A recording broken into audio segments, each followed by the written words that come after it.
بسم اللہ الرحمن الرحیم۔ کل دوپہر میں جب یہ آڈیو لیک ہوئی تو میں نے جب وہ آڈیو سنی تو مجھے امیڈیٹلی احساس ہوا کہ یہ کس مقصد کے لیے یہ لیک ہوئی ہے۔ وجہ یہ تھی کہ میں پچھلے 4 ماہ سے خان صاحب کی جو جے آئی ٹی بنی تھی، خان صاحب پہ جو قاتلانہ حملہ ہوا تھا، اس جے آئی ٹی کو فالو اپ میں کر رہی تھی، اور خاص طور پہ جو اینٹی ٹیررسٹ کورٹ ہے گجرانوالہ کا، اس میں فالو اپ کر رہی تھی۔ اور یہ میں نے جب دیکھا کہ یہ کیوں کیا گیا ہے، وہ اس لیے کیا گیا کہ ہمارے جے آئی ٹی کا جب بنا تو اس کا کنوینر جو تھے یہ ڈوگر صاحب تھے، جو سی سی پی او تھے اس وقت، اور انہوں نے ڈوگر صاحب نے یہ بات انکشاف کر دی تھی حکومت کے سامنے کہ اس میں 3 لوگ ملوث ہیں، یعنی جو اسیسنیشن اٹیمپٹ ہے خان صاحب کے اوپر، وہ باقاعدہ ایک آرکسٹریٹڈ اٹیمپٹ تھی۔ اور انہوں نے کہا کہ امپورٹنٹ چیز ہے کہ انہوں نے بتایا کہ ایک بندہ نہیں، اس میں 3 لوگ کم سے کم ملوث تھے، اور ان کا ایویڈنس انہوں نے کورٹ کو دے دیا تھا۔ اور اس کے بعد جو پتا چلا وہ یہ ہے کہ افسروں کو بلیک میل کیا گیا، یہ کورٹ میں جب ایویڈنس کیا، اور بلیک میل ہو کے کچھ افسروں نے ریزائن کر دیا، لیکن سی سی پی او جو ہیں ڈوگر صاحب، ہی اسٹک ٹو ہز گنز، وہ اسی طرح انہوں نے مینٹین کیا کہ یہ انکشاف ہوئے۔ یہ تو ساری باتیں میرے سامنے تب آئیں کہ جب ہم اے ٹی سی میں گئے، یہ جو گجرانوالہ کا کورٹ ہے، تو ایویڈنس جو خان صاحب کا یہ انویسٹیگیشن کا ایویڈنس ہے وہ آنے دیتے ہی نہیں تھے، اور اس کا حوالہ یعنی جب سی سی او پی کو ہٹایا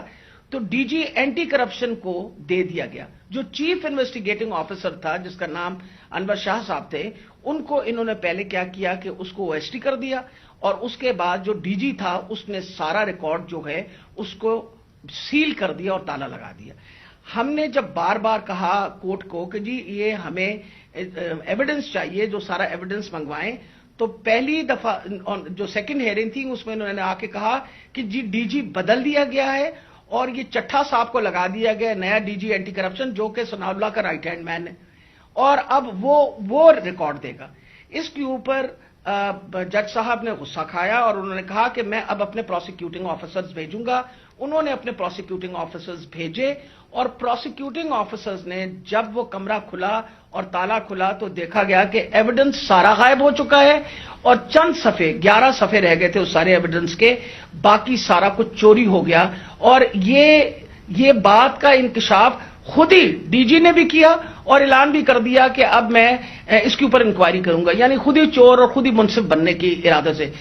میرے لیے یہ ایک اتنا بڑا ہمارے لیے سانحہ تھا کہ سارا ایویڈنس جو ہے اس کو انہوں نے خرد برد کر دیا، کہ جب ہائی کورٹ کا آرڈر پتا چلا کہ جی ہائی کورٹ نے سی سی پی او کو دوبارہ لگایا ہے، تو میں نے مناسب سمجھا کہ میں سی سی پی او سے پوچھوں کہ کب آپ کی اپوائنٹمنٹ ہو گئی ہے، کیونکہ ہماری جو جے آئی ٹی ہے وچ از دا ریل جے آئی ٹی، جو اس وقت حکومت تھی، اور حکومت نے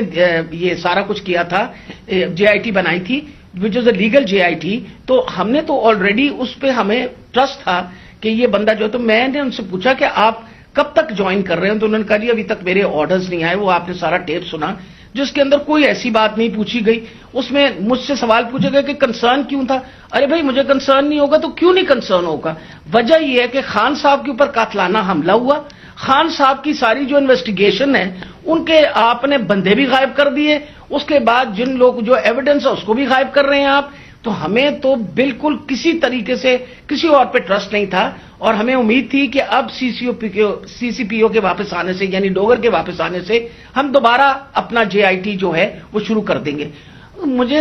میں سخت مذمت کرتی ہوں۔ میں نے خان صاحب کے سامنے آ کے بتایا کہ جی مجھے اتنی تکلیف ہوئی کہ جی فیئر ٹرائل ایکٹ کے مطابق میں ایک سٹیزن ہوں اس پاکستان کا، میرا چادر اور چار دیواری تو جو پامال کرنی تھی ان لوگوں نے، ہم خواتین